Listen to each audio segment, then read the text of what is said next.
Première lecture de la lettre de Saint Paul apôtre aux Éphésiens, chapitre 6, versets 10 à 20.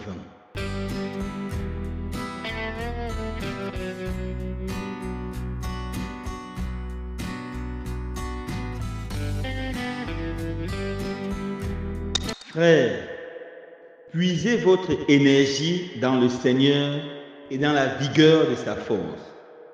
Revêtez l'équipement de combat donné par Dieu, afin de pouvoir tenir contre les manœuvres du diable.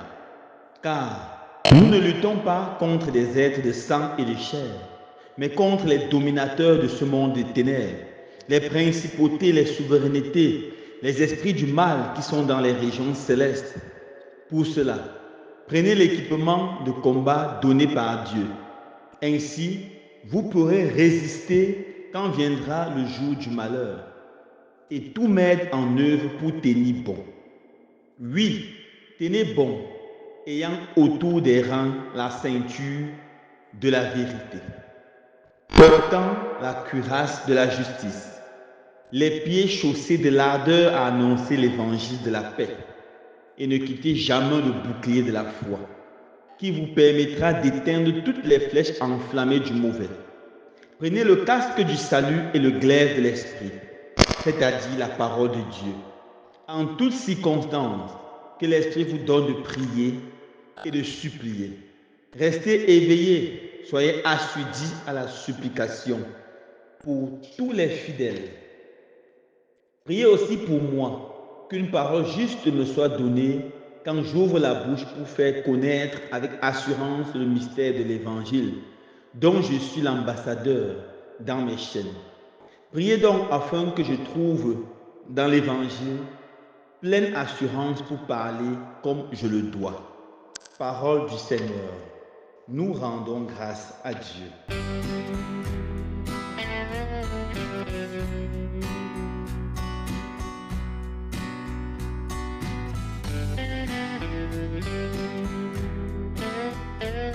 Frères et sœurs bien-aimés, dans la première lecture de ce jour, Saint Paul nous révèle un enseignement très important du christianisme. Nous devons savoir que nous sommes en combat spirituel. Toutes les guerres, tous les combats et toutes les crises que nous voyons autour de nous ne sont pas seulement les guerres, des crises, des traumatismes et des souffrances physiques, mais tout se joue avant tout dans le monde spirituel. Les guerres, même dans nos propres cœurs, les guerres dans nos différentes familles, dans nos lieux de service, les guerres et les divisions entre les différentes tribus de nos pays, les guerres ou les crises au niveau de la nation, qui débouchent même dans les conflits armés, commencent sur le monde spirituel. Et c'est Satan, le diable, qui est l'initiateur de la guerre. C'est contre lui que nous devons nous battre. Tous les combats sont avant tout spirituels, avant d'être physiques. C'est pour ça que Saint Paul nous dit, puisez votre énergie dans le Seigneur et dans la vigueur de sa force. Mon frère, ma soeur, où est-ce que tu puises ton énergie? L'énergie spirituelle doit être puisée dans le Seigneur. Que c'est dommage de voir des personnes qui puisent leur énergie dans des sectes exotériques, qui puisent leur énergie dans des traditions sans tête ni queue, qui puisent leur énergie chez Satan, chez le diable. Puisez votre énergie dans le Seigneur Jésus. Ce ne sont pas contre les êtres de chair que vous combattez, non, non, non. Contre les esprits mauvais qui sont dans l'air, qui sont dans les lieux arides, contre les principautés, les souverainetés. Voilà contre qui nous devons nous battre. Et le Seigneur nous donne les armes que nous devons utiliser pour vaincre Satan. La première arme, c'est la vérité. Il dit, autour des reins, le ceinturon de la vérité. Nous sommes dans un monde où le mensonge devient normal. C'est même dangereux de dire la vérité. Mais c'est dommage. Satan, c'est le prince du mensonge. Chaque fois qu'on s'éloigne de la vérité, on entre vraiment dans le camp de Satan et il dispose de nous pour toutes ces caprices. Nous devons apprendre ou réapprendre à dire la vérité. Jésus a dit, je suis le chemin, la vérité et la vie. La vérité, c'est Jésus. Et puis Jésus nous dit, vous découvrirez la vérité et la vérité vous rendra libre. Jean 8, 32. C'est la liberté, c'est la vérité qui rend libre. C'est la vérité qui donne de vaincre Satan. Il continue. Portant la cuirasse de la justice.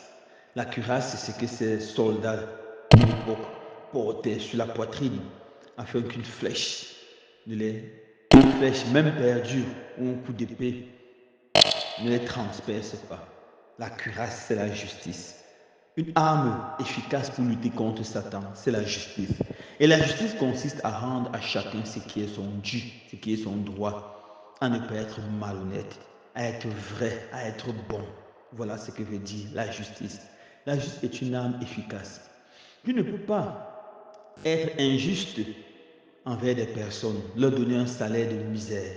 Tu ne peux pas être injuste envers des personnes, leur donner un traitement de misère et croire que tu pourras vivre dans la paix. C'est impossible. L'injustice crée la division et la guerre. L'injustice alimente le diable. Les pieds chaussés de l'ardeur à annoncer l'évangile. Oui, mes frères et sœurs, l'ardeur à annoncer l'évangile.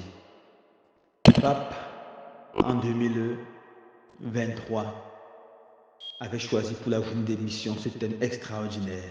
Le cœur brûlant et les pieds en marche. L'ardeur à annoncer l'évangile doit nous faire être toujours en route pour crier aux autres que Jésus les aime.